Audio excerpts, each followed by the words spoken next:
उसका जो मेन किरदार है ओडेसिस, उसका एक तारीखी जुमला है, समंदर के सफर पे है, एक तरफ भंवर है पानी का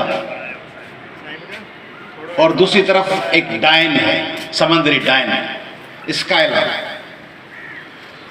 तो वहां से एक जुमला बड़ा जबरदस्त पैदा हुआ है, जब भी मुश्किल हालात दोनों सिमत हों तो कहा जाता है between the devil and the deep blue sea, शैतान और गहरे समंदर के गर्दाब के दरमियान,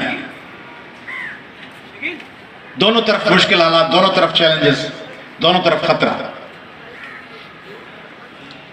यानी अगर हम भूल जाएं कि वफाक में कोई और है, हम समझें कि सिंधी बैठे हुए हैं और उस तरफ को छोड़ दें और सिर्फ सिंध में बात करें, तो 18वीं तरमीम के बाद क्या नहीं है जो सिंध के पास नहीं है। बिल्कुल I fully agree and I fully endorse this view कि जो मुजीबुर रहमान साहब के पॉइंट्स थे, 6 पॉइंट्स, उसमें सवाए निजी मलेशिया और अपनी फोर्सेस के बाकी तमाम अख्तियारात मिले हुए ऑलमोस्ट। यानी कौन सा सिंध का महकमा है जो सिंध हुकूमत के पास नहीं है, या पंजाब हुकूमत के पास नहीं है, या बलूचिस्तान हुकूमत के पास नहीं है। Education, health, police, revenue, public health, rural development, communication and works, irrigation, Sindh के अवाम के या बलूचिस्तान, केपी के और पंजाब के अवाम के जो रोजमर्रा के मसाइल हैं, उनमें से ऐसा कौन सा इशू है जिसकी तरफ छारू शाह के बंदे को, छाछरों के बंदे को, खिपरों के बंदे को इस्लामाबाद की मदद की जरूरत है उनके मसाइल के हल के लिए? कौन सा ऐसा इशू है जो एक शख्स बैठा हो नवाबशाह के किसी गांव में या दादू के किसी गांव में, जोई में बैठा हो या लालू रात में बैठा हो, और उसको उसके लिए इमरान खान की या नवाज शरीफ की या परवेज मुशर्रफ की या ज़ियाउल हक की आज के दौर में मदद की जरूरत हो? वो तमाम शोबे तो सिंध हुकूमत के पास है। सिंध में इश्यूज क्या है? पानी नहीं है, इरिगेशन, मुनसिफाना तकसीम, वैक्सीनेशन नहीं है, वैक्सीन, हॉस्पिटल्स, स्कूल में टीचर्स नहीं है, स्कूल, गटर का पानी मिल रहा है पीने का, ड्रेनेज और सीवरेज की लोकल अथॉरिटीज। कौन सा इशू है जिसके लिए जमपीर के बंदे को या गौसपुर के बंदे को या मीरपुर माथेले को कोई मदद चाहिए अक़वाम मुत्तहिदा की या वज़ीर आज़म की या सदर पाकिस्तान की या चीफ ऑफ आर्मी स्टाफ की या डीजी रेंजर्स की या कोर कमांडर सिंध की? कौन सा इशू है? पानी, रोजगार, नौकरियां, प्रोविंशियल नौकरियां ना, वो तो सिंध हुकूमत के पास है। तबादले सिंध हुकूमत के पास है। कम्युनिकेशन, टूटे हुए रोड, हर रोड पे हादसे, वो रोड किसके पास है? सिंध हुकूमत के पास। तमाम इश्यूज, आपके तमाम मामला सिंध हुकूमत के पास या पंजाब, बलूचिस्तान और केपी की हुकूमत के पास है, और वो डिलीवर नहीं कर रहे, और वो आज नहीं कर रहे, वो 15 साल से नहीं कर रहे, 14-15 साल से नहीं कर रहे। तो इस तबाही की जिम्मेदारी आप कैसे डाल सकते हैं नवाज शरीफ पे या इमरान खान पे या मुशर्रफ या ज़िया या आज के दौर में किसी और पर या आरिफ अलवी या किसी पे भी, या ममनून हुसैन? ये तो फकत इसके बोर्ड ढूंढना है। मिड़ई क्या की कुर्बानी जो बकरों बनाए, जान बचानी है तो बता दें कि इसने कर दिया, इसने कर दिया। छाछरों में अगर 2-2 भील नगर पार कर में मर गया तो आप कहते हैं ये मार दिया है किसी और ने, पुलिस तो उनकी है। आप कहें कुरतुलैन बलोच मर गई है तो किसी और ने मार दिया है। आप कहें कि निमृता कत्ल हो गई है तो वफाक इस्लामाबाद से लोग आए थे, उन्होंने चांडका में या लाड़काना में बच्ची को मार दिया। या आप कहें कि अभी नौशीन काजमी कत्ल हो गई है तो कोई और आ गया। आप कहें कि फला जगह पे नाजिम जोकियो कत्ल हो गया है तो बैरूनी फोर्स आया था। ये सारा कौन कर रहा है? सिंध हुकूमत। चले एक बात, ये एक मैंने कहा ना, between the devil and the deep blue sea, ये डेविल की बात कुछ ना कुछ कंट्रीब्यूट करते हैं। हमारे भाई ने बात की कि गिलगित बल्तिस्तान अगर पानी रोक देता। भाई दुनिया में, दुनिया का बना हुआ मुरवज्जा इंप्लीमेंटेड कानून है कि दरिया जिस मुल्क की सरहदों में से गुजर रहे होते हैं उनके अवाम का हक होता है। तो ये कोई पाकिस्तान के लिए अलग से लॉ नहीं बना हुआ। दरियाए डेन्यूब पूरे यूरोप से गुजरता है और यूरोप के दर्जनों ममालिक की जमीनों को सैराब करता है। दरियाए राइन पूरे यूरोप से गुजरता है। नाइल पूरे अरब दुनिया से गुजरता है, ऑलमोस्ट अमेजोन मुख्तलिफ ममालिक से गुजरता है, साउथ अमेरिका में। तो उन पे कैसे आप कह देंगे कि वो ऊपर से रोके? दरिया को रोके ही नहीं जा सकता। मखसूस सीजन में जब सब रोकेंगे तो पूरा मुल्क डूब जाएगा। अगर किसी दरिया को रोकने की कोशिश हो, डैन्यूब को, तो पूरा मुल्क पूरे को तबाह कर दे। ये ऐसे ही है कि कहीं हवा हम रोक देंगे। हवा कैसे रोकेंगे? पानी और हवा रोके नहीं जा सकते। रोकेंगे तब भी इंटरनेशनल फोरम्स पे इलीगल है। मगर ये तो तय है ना कि जो नेचुरल रिसोर्सेज हैं वो सूबे को होते हैं। मैं तो नहीं कह रहा, ये दुनिया भर के ममालिक कहते हैं कि पानी जहां जहां से गुजर रहा है वो उनका होता है, और नेचुरल रिसोर्सेज जिस सूबे के होते हैं वो सूबे के होते हैं। तो मैंने सिंध गवर्नमेंट पे जो चार्जशीट किया, ये सिंध में लोड शेडिंग सिंध गवर्नमेंट ने थोड़ी की हुई है, ये तो वफा की हुकूमत ने की हुई है। चीजों को तकसीम करके बात करें ना, कि ये सिंध हुकूमत पे ये चार्जशीट है कि तमाम गवर्नेंस उन्होंने तबाह कर दिया, लूट के खा गए, पैसे खा गए। True, very true. मगर जो गैस है उसमें जो सिंध में लोड शेडिंग है उसमें सिंध हुकूमत का क्या जाएगा? गैस 72.5%, पेट्रोल 58.5%, 58.5% पेट्रोल सिंध से निकलता है और 72.5% गैस निकलता है सिंध से। 72, यानी 4 सूबों में से एक सूबे में से 72.5%, और बाकी 3 सूबों से मिलाकर 27.5%। पेट्रोल बाकी पूरे पाकिस्तान से तकरीबन 41% और सिंध से 58.5%। तो आप कहें कि तरबेला और मंगला बंद हो जाएंगे। भाई सिंध में इतना कोयला और इतना पेट्रोल है कि अगर वो सिर्फ सिंध इस्तेमाल करे तो हजारों सालों तक सिंध को बिजली बनाने की जरूरत ही नहीं है। ये मैं इसलिए नहीं कह रहा, मैं खुद वफाक पे यकीन रखता हूं। मैं ये argument for the sake of argument कर रहा हूं कि जो बातें हुई ना कि ये फला की है, सब भाई है, सब भाई है, सबकी वो उसने उसका इस्तेमाल कर लिया, उसने उसका इस्तेमाल कर लिया। खैर है, भाई हैं, अफवाह मुतफीम से बात करें, भाई हैं। मगर पहले हम फैक्ट्स और फिगर्स को देख लेना। 7th लार्जेस्ट कोल रिजर्व है सिंध में, वर्ल्ड का, पाकिस्तान का नहीं, एशिया का नहीं, दुनिया का 7वां सबसे बड़ा जखीरा है। इसी तरह बलूचिस्तान में रिकॉर्डिक है, वहां पे खाने हैं, समंदर है। भाई समंदर है, सबका समंदर है, सबका है, मगर पहले तो हमारा है ना, उसके बाद समंदर सबका है। हम सब भाई हैं, हम सबका है, मगर पहले तो समंदर हमारा है ना, तो हमें अख्तियार हो ही ना। वफाक की नौकरियों पे सिंध का अख्तियार कहां है? वफाक की नौकरियां मुझे बता दें, भाई हमारे कुछ चले गए, मुझे बता दें कि पाकिस्तान के दुनिया भर में जो एम्बेसीज हैं उसमें सिंध के लोग कितने हैं? कितने एम्बेसडर सिंध के हैं? कितने पॉलिटिकल अटैचीज, कितने इकोनॉमिक अटैचीज, कितने 4th और 5th लेवल के ऑफिसर्स एम्बेसीज के नीचे? कोई एक होगा, सनी दरवेश, एक होगा। हम सारे सोशल मीडिया पे कहते हैं ओ फलानो शिकागो में बस माइट वेठवा, वो फिर एक बसो मुल्कन में हिकिड़ो ॼणो आहे, वरी खणंदासीं फलानो थी वियो, उहो आहे सही, पर हिकिड़ो ॼणो आहे। या फलानो दुबई में अची वियो, असांजो वाक़ुफ़ अची वियो एम्बेसडर। दुनिया के 200-250 ममालिक में पाकिस्तान के सफारती मिशन है ना, उसमें कहाँ है? ये मैं खुद शाह महमूद कुरैशी साहब से पूछ रहा हूँ। वो सिंध में आते हैं, थर आते हैं, बड़ी जबरदस्त तकारीर करते हैं भाई हमारे। फॉरेन अफेयर्स में सिंधी कहाँ है? फेडरल सेक्रेटरीट जो कराची इस्लामाबाद की है उसमें सिंधी सेक्रेटरीज कहाँ है? कितने सेक्रेटरीज हैं? भाई हैं, भाइयों को शेयर मिले तब भाई होंगे ना। भाइयों को शेयर नहीं देंगे। सुप्रीम कोर्ट पे कोई बात नहीं करता। सुप्रीम कोर्ट के जजेस में देखें आर्टिकल 183 सब क्लॉज 1, 184, 183, 185, इसमें एक ओरिजिनल बात है कि original jurisdiction between provinces and between state and province. Original jurisdiction यानी सूबे और सूबों के दरमियान कोई टकराव हो या वफाक और सूबों के दरमियान कोई टकराव हो तो उसको सुनेगी सुप्रीम कोर्ट। उसको तब सुन सकती है ना जब उसमें तमाम सूबों की बराबर की नुमाइंदगी हो। यानी वही बेंच सुने जिसमें 7 एक सूबे के जज हो और एक दूसरे फरीक सूबे का एक जज हो, बराबरी हो ना, इक्वलिटी हो ना। ये दर्जनों मुल्क में, वापडा में कहां है मुलाजिम सिंध के? मैं सिर्फ सिंधी नहीं कह रहा, मैं सिंध के कह रहा हूं। सिंध में रहने वाला, सिंधी बोलने वाला, उर्दू बोलने वाला, पंजाबी बोलने वाला, पश्तो बोलने वाला, जो परमानेंट रेजिडेंट है, जो कल परसों नहीं आया, जो डिकेड से रह रहा है, वो हमारे भाई हैं। उन सबकी नुमाइंदगी कहां है? वापडा में, पीटीसीएल में, नेशनल हाईवे अथॉरिटी में, मोटरवे में, कहां है ही नहीं। सुई साधारण गैस में, सुई नादरन गैस में कहां है? नहीं है। आटे में नमक के बराबर नहीं है लोग।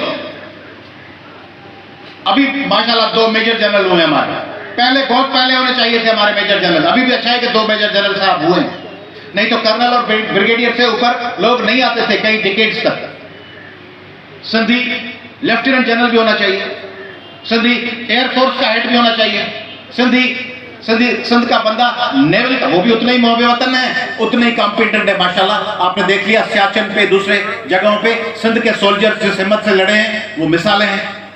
और हमारे कुछ अजला के लोग तो बड़े, उनमें बड़ा जज्बा, वो मार्शल कहा जाता है, वो इसी घोटकी के, कदकोट के, जैकबाबाद के, सखर के, शिकारपुर के, खैरपुर के, लाड़काना के, कबर शवादकोट के लोग जहां जहां गए उन्होंने बड़ी जबरदस्त परफॉर्मेंस दी।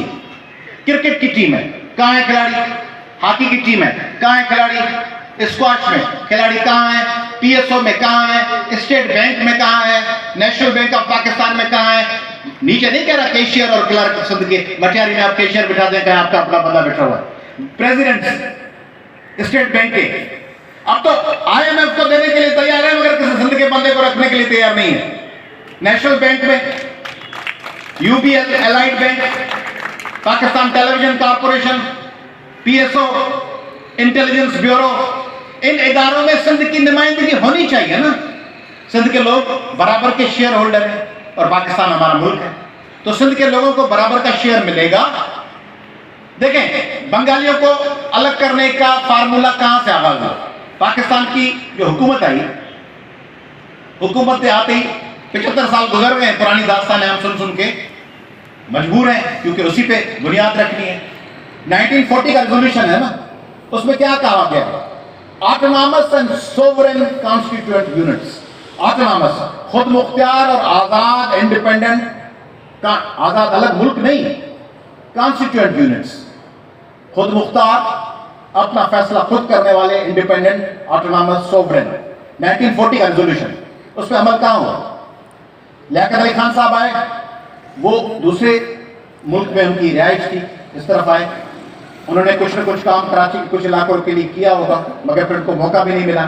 मगर वो बहुत से वो लाए इवेक्यू लॉज लाए, जिससे सिंध के लोगों को दर्जनों लाखों शिकायतें हो गई, और फिर उनकी पॉलिटिक्स अपनी थी। उसके बाद जितने आए, मलक गुलाम मोहम्मद, एक इनकेपेबल, नाअहल ऐसे शख्स को जिसको आप एक पेट्रोल पंप का मुंशी भी न रखें, होटल दखल दे अरबान वो बना चलो मानो पागल, मलक गुलाम मोहम्मद को गवर्नर जनरल करके बिठा दिया। पढ़े जाके कुदरतुल्लाह शाहब ने क्या लिखा है किताब में, शहाबनामा में, मलक गुलाम मोहम्मद के लिए वो बिठा दिया। मोहम्मद अली बोगरा, हुसैन शहीद सोहरवर्दी, चौधरी मोहम्मद अली, ऐसे लोग बिठा दिए जिनका सिंध से कोई, सिंध केपी के बलूचिस्तान से कोई ताल्लुक ही नहीं था, उनके लोगों के जज्बात से कोई ताल्लुक नहीं था, उनके खुद पंजाब के पसमानदा इलाकों से उनका कोई वास्ता नहीं था, उनको इख्तियार की जोड़ तोड़ करनी थी। आपने कह दिया कि बंगाली जुबान नहीं होगी, कौमी जुबान उर्दू होगी। उर्दू हमारी जुबान है, मुझे मैं अभी उर्दू में बात कर रहा हूं, तो उर्दू कोई मुझे डंडा मार के सिखाई गई है? मोहब्बत से सीखे, लिटरेचर पढ़ के, ड्रामे देखकर, मूवीज देखकर, गलियों में बातें करते हुए। तो इसी तरह गलियों में बात करते हुए सिंधी क्यों नहीं सीखी जा सकती? आज कल रात को मेरे घर में बैठे हुए थे, मेरे बच्चों को मैं बैठा के कभी कभी गपशप करता हूं, तो मैं उसको कह रहा था कि फ्रेंच और जर्मन और स्पेनिश, ये बड़ी 3 जुबानें, और अरबी, इनमें से कोई एक सीखनी चाहिए आपको। चारों बच्चे बैठे हुए, तो उसमें से मेरा तीसरा जो बेटा है उसने कहा अबू पंजाबी सीख लूं मैंने कहा जबरदस्त, क्योंकि घर का ऐसा माहौल है ना कि पंजाबी भी हमारी जुबानें सीखी जा सकती है, पश्तो सीखी जा सकती है, बलोची आती है खैर, मगर सीखी जा सकती है, तो सिंधी क्यों नहीं सीखी जा सकती? कनाडा में कोई 13% है फ्रेंच, कनाडा की नेशनल लैंग्वेज इंग्लिश और फ्रेंच है। 10-12% जर्मन है, 11-12% स्कॉटिश है, लैंग्वेजेस 2 है। और उनका जो एक सूबा है ब्रिटिश कोलंबिया, उसकी तीसरी जुबान कौन सी है? पंजाबी। गुरमुखी, तमाम जगहों पे गुरमुखी में नाम लिखे हुए। आप चले जाए वैंकूवर में, रहा हूं वहां पे, वैंकूवर में हर न्यून साइन, हर बोर्ड, होर्डिंग फ्रेंच, इंग्लिश और पंजाबी, गुरमुखी। क्योंकि वो समझते हैं कि ये हमारा खौफ है कि जितने ज्यादा लोग होंगे गड़बड़ हो जाएगी। लोग कहते हैं जितने ज्यादा लोग होंगे मजा होगा, अलग अलग फूल होंगे गुलदस्ते में, अलग अलग खुशबू आएगी। हम बाकी चीजों में ऐसा पसंद करते हैं। गुलदस्ते में हम कहते हैं ज्यादा फूल हो, कपड़ों के वार्डरोब पे हम कहते हैं कि कपड़े अलग अलग रंगों के हों, जूते अलग अलग किस्म के हों, खाने की टेबल पे डिशेस अलग अलग हों, एक ही साग या एक ही चिकन न पड़ा हुआ हो। मगर मुल्क में डाइवर्सिटी और प्लूरलिज्म के हम खिलाफ हैं। सब मुसलमान भाई हैं। मुसलमान भाई तो सऊदी अरब भी है, चले वहां सब चल के रहने दे, हमें मुसलमान भाई हैं। तुर्की भी मुसलमान भाई है, मलेशिया भी मुसलमान भाई है, मलेशिया आके रहने दे हमें। मलेशिया की लैंग्वेज, सिंगापुर की लैंग्वेज कौन सी है?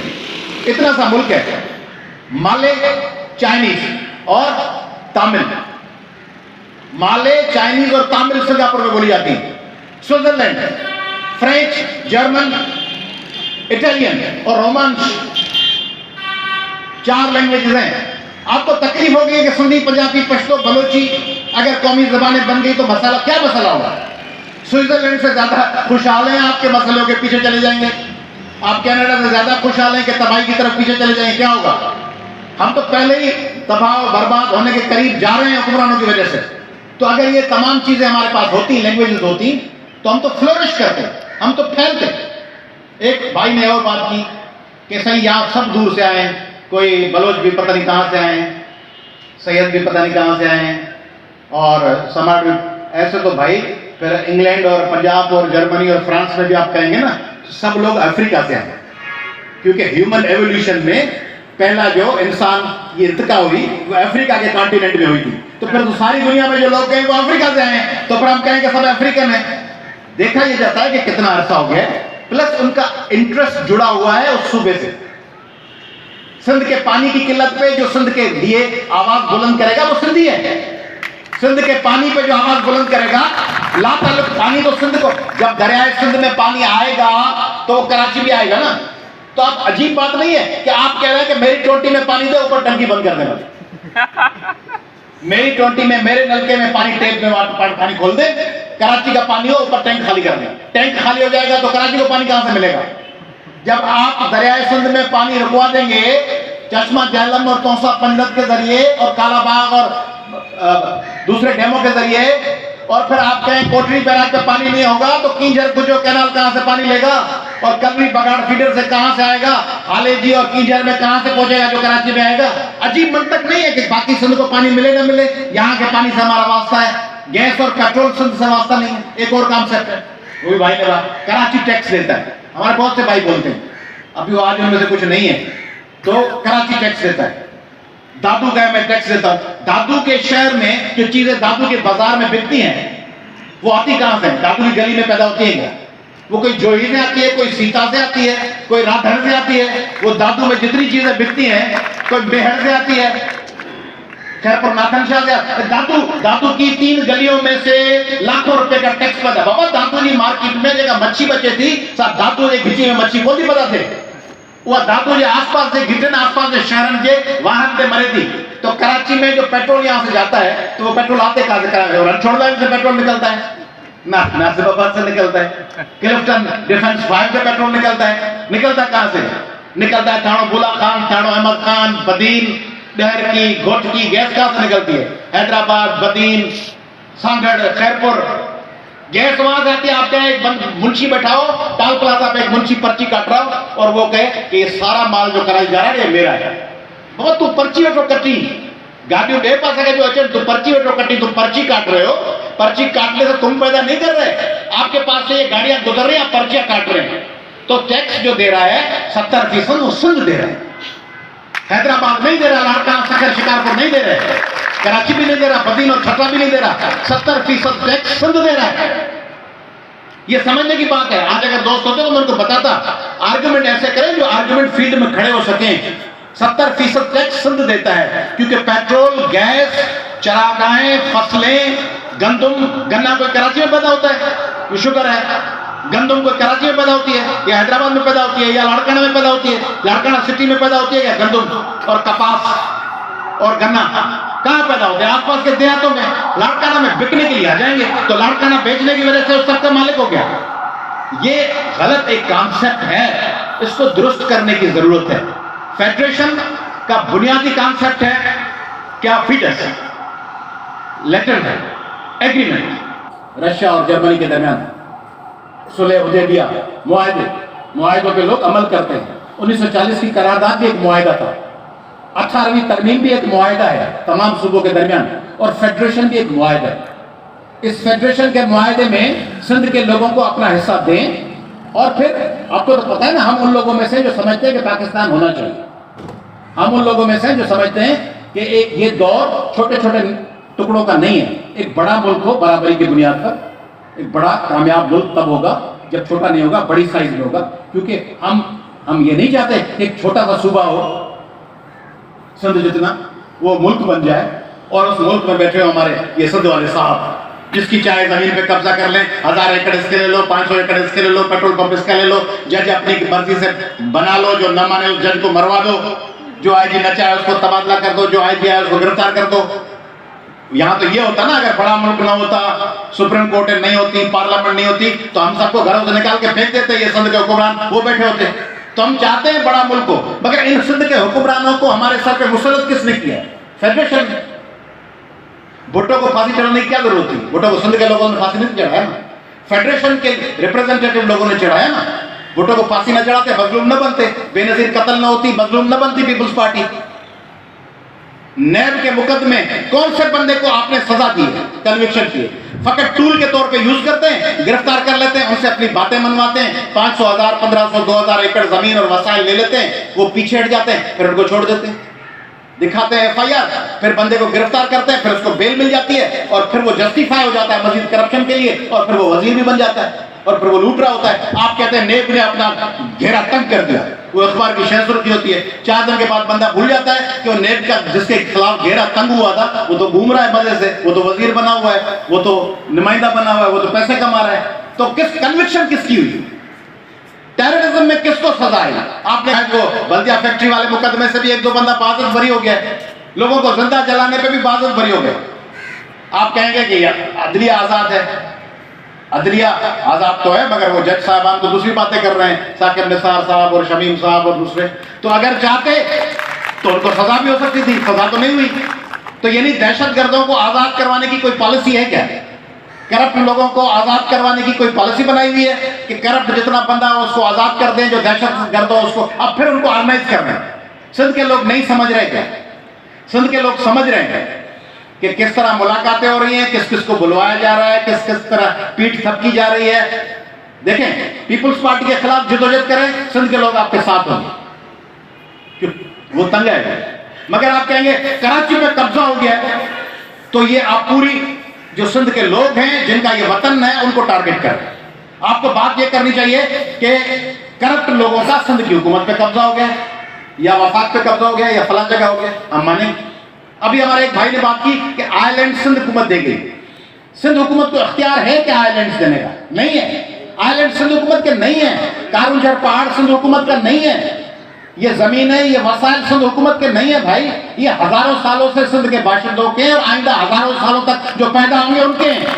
तो ये देते इसलिए हमने ले लिए, ये लेना देना कुछ नहीं है, सिंध के लोगों के। और हजारों सालों के बाद, सैकड़ों सालों के बाद फैसले तब्दील होते।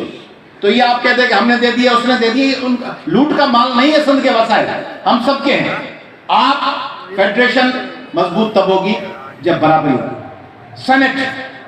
सेनेट किस लिए कॉन्सेप्ट था? अमेरिका में भी सेनेट है, 2-2 सेनेटर हैं एक रियासत से। नूरानी साहब रहे हैं अमेरिका में, 2-2 सेनेटर हैं, वो उसी स्टेट के होते हैं। उस स्टेट में रहने के लिए हाउस ऑफ रिप्रेजेंटेटिव के मेंबर बनने के लिए 5 साल तक बंदा उस रियासत में रहने वाला, जो कांग्रेस का रिप्रेजेंटेटिव है, हाउस ऑफ रिप्रेजेंटेटिव्स का, और सेनेट बनने के लिए 7 साल से वहां रहता हो। और सदर अमेरिका बाय बर्थ अमेरिकन हो, जमहूरियत है ना दुनिया की, बाय बर्थ अमेरिकन हो, ग्रीन कार्ड नहीं। यहां आप गुज़िश्ता हफ्ते पेशावर से, इस्लामाबाद से, पिंडी से बंदे का यहां पे एक मकान दिलवाते हैं, उसको आप घर लेते हैं, वो सेनेटर बन जाता है। फिर आप लाते हैं ऑफिसर्स नादरा में, जो सब लोगों को शनाख्ती कार्ड बना के दे रहे हैं, डोमिसाइल बना के दे रहे हैं। यानी ये एक strategic conspiracy to introduce a demographic change है। ये एक साजिश है सिंध के लोगों को अपने वतन में अक़लियत में तब्दील करने की। और इसको लोग समझ रहे हैं। अब वो भाई को एक भाई कह के गए कि ये पुराना दौर नहीं है, तो ये पुराना दौर वाकई नहीं है, ये 2022 है। लोग समझते हैं, लोग ट्विटर पढ़ते हैं, सभी के लोग भी सोशल मीडिया पढ़ते हैं। रोज सुबह कुछ लोग हमारे जैसे मलंग उठ के रोज सुबह न्यूयॉर्क टाइम्स और गार्जियन और डेली मेल और वाशिंगटन पोस्ट और आरटी और प्रावदा और खलीज टाइम्स और गल्फ न्यूज पढ़ते हैं। हमें पता है कि क्या क्या हो रहा है, इसलिए हमें ये पट्टी मत पढ़ाएं कि अब सब भाई हैं, काम हो गया बस ठीक है, सब जिंदाबाद, चलो चलो चलो चलो भाई हैं, मगर ये वसाइल सिंध के और बिल्कुल उसमें से पाकिस्तान को हिस्सा मिलना चाहिए, बिल्कुल मिलना चाहिए। हम थोड़ी चाहेंगे कि हमारे दोस्त जो टोबा टेक्सन में बैठे हुए हैं, सियालकोट में बैठे हुए हैं, ग्वादर में या बैठे हुए हैं मर्दान में या नौशहरा में, उनके वो बेचारे उनके पास बिजली ना हो या पेट्रोल ना हो और हम इस्तेमाल करें। मगर भाई जहां से निकलता है वहां तो दें। गैस यहाँ पे निकल रही है तो पहले यहाँ दें, पर दूसरी जगह फिर फैसलाबाद की इंडस्ट्री को जरूर दें। फैसलाबाद की इंडस्ट्री भी हमारी इंडस्ट्री, मगर सिंध में तो दें। ये क्या तरीका है कि कोयले में यहाँ पे जो थरी है बंदा, उसको फकत आप कहेंगे ट्रक ड्राइवर बनो, थरी ट्रक ड्राइवर है बने, जबरदस्त जबरदस्त जबरदस्त एंग्रो में थरी ट्रक ड्राइवर, खातून है थरी है, गाड़ी चला रही है, ट्रक चला रही है और संधी तालियां बजा रही है। भाई ट्रक ड्राइवर के अलावा जो उनके बोर्ड ऑफ डायरेक्टर्स हैं उनमें थरी है, उसमें कोली भील मेघवाड़ कोई है, उसमें कोई खरकासू बंदा है। सवाल ये है, और ये एक्सट्रीमिज्म है। आपने पॉलिसी आजमाई, फेडरेशन ने आजमाई, इसमें सिंध हुकूमत का कसूर नहीं है। एक्सट्रीमिज्म की पॉलिसी सिंध हुकूमत नहीं लाई थी। एक्सट्रीमिज्म की पॉलिसी ज़िया-उल-हक लाए थे जो फेडरेशन के रिप्रेजेंटेटिव्स थे। और एक्सट्रीमिज्म की पॉलिसी अब अगर उनको बढ़ावा दिया जा रहा है और उन लोगों को मजबूत किया जा रहा है, और सियालकोट में जमीन पे लाशें पड़ी हुई हैं, फैसलाबाद में पड़ी हुई हैं, इसके नतायज भुगतना होंगे आगे चलकर।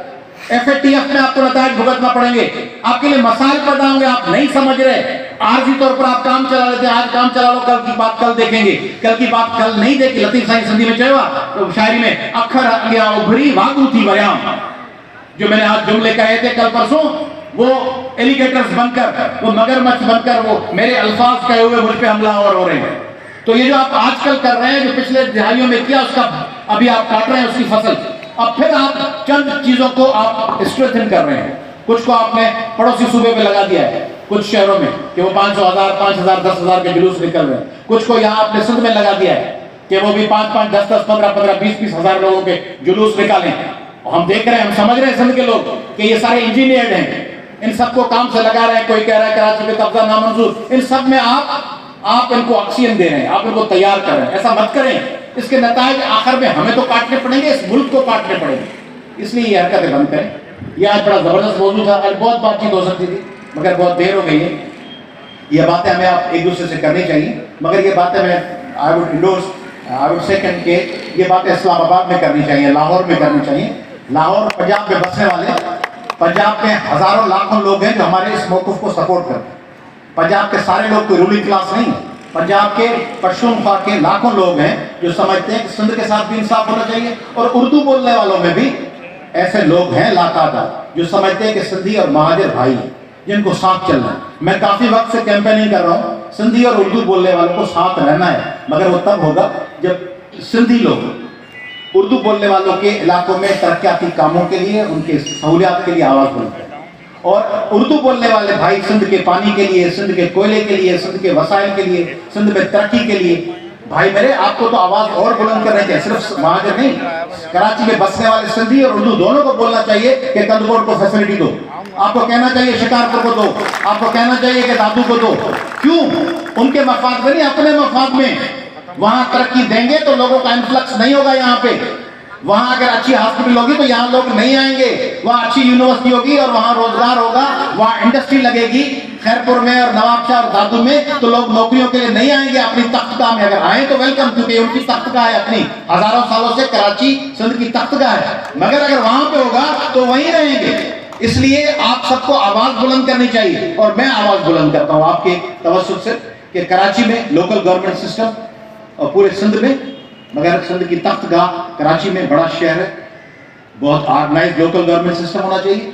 तमाम लोग स्टेक होल्डर्स को अपने एतमाद में लेकर, मगर लोकल गवर्नमेंट वो नहीं जिसमें यूनिट इंचार्ज और सेक्टर इंचार्ज और जोनल इंचार्ज कहे कि इसको उठा लो, इसके घर पे निशान लगा दो, इसको बोरी में बंद कर दो, और वाटर बोर्ड में इतने लोग मेरे रख दो, के इलेक्ट्रिक में इतने बंदे मेरे रख दो। जो आपने पॉलिटिकल अपॉइंटमेंट्स की के इलेक्ट्रिक में, और जो आपने पॉलिटिकल अपॉइंटमेंट्स की वाटर बोर्ड में, उसके नतायज है कराची तबाह हो गया है, ड्रेनेज में, म्यूनिसिपलिटी में, क्योंकि वो लोग काम नहीं करते थे, वो सब भत्ताखोर थे, वो भत्ताखोर आ गए। और सिर्फ दूसरों की बात नहीं, हमारे तालीमी इदारों में भत्ताखोर थे, क्रिमिनल थे, और उन्होंने सिंध की तालीम को तबाह किया कई डिकेड्स तक। तो हमको अपनी बात साफ करनी चाहिए कि सिंध के लोग, उर्दू बोलने वाले बहुत से पंजाबी हमारा साथ देते हैं सिंध के पानी के इशू पे, सागड़ के, बदीन के, पश्तून बहुत से लोग हैं। पश्तून सिंध में गांव में जो पुराने, अभी तो अफगानी आ रहे हैं, जो अफगानी आकर यहाँ बहुत तबाही फैलाएंगे, मगर जो पश्तूनख्वा के पश्तून हैं, जो डिकेड से यहाँ रहते हैं, वो मर चुके, वो सिंधी बोलते हैं, वो अपने घरों में सिंधी बोलते हैं, सिंधी पढ़ते हैं। तो ये सब हमारा हिस्सा है। ये बातें अपने एक दूसरे के साथ कर रहे हैं, मगर ये बातें हमारे दूसरे लोगों तक पहुंचानी है।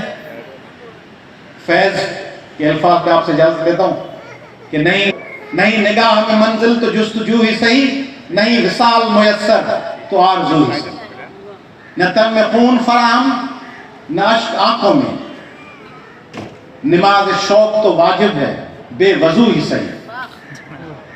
तो बेवजू नमाज पढ़ने के लिए लोग इमरजेंसी में हैं, तो हम रिक्वायरमेंट्स के बगैर, फैज साहब ने कहा है फॉर्मेलिटीज ना हो और लवाजमात मौजूद ना हो, तब भी आखिर में दयार गैर में महरम अगर नहीं मौजूद, कोई हमें सुनने वाला नहीं है तो कोई बात नहीं, दयार गैर में महरम अगर नहीं मौजूद, तो फैज जिक्र वतन अपने रूबरू।